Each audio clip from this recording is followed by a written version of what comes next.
Welcome to the Tech Egg. Don't get scrambled. Enjoy the video. You'll start by confirming your LG model and WebOS version so you know which removal options are available.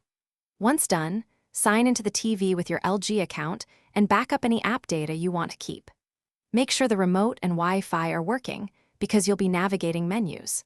From the home or launcher bar, locate the YouTube app icon. This first step ensures you won't lose important settings and that the TV is ready for app management.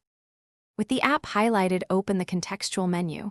On many LG TVs, press and hold the OK or Enter button to reveal options. If you see Uninstall or Remove, select it and confirm. That fully removes the app and clears its data. If only Disable or Hide appears, choose that to prevent access without deleting system files.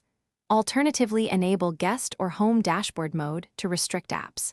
These choices depend on WebOS capabilities. Finish by rebooting the TV so cache is clear and the removal takes effect. After Restart Verify, the YouTube icon is gone from Home and Apps.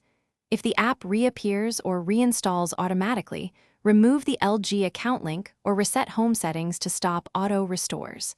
As a last resort, do a factory reset, but be aware that erases all apps and settings. Only use it if nothing else works. If problems persist, contact LG support with your model and WebOS version for targeted help. Thanks for watching. Consider subscribing if I helped unscramble your problems.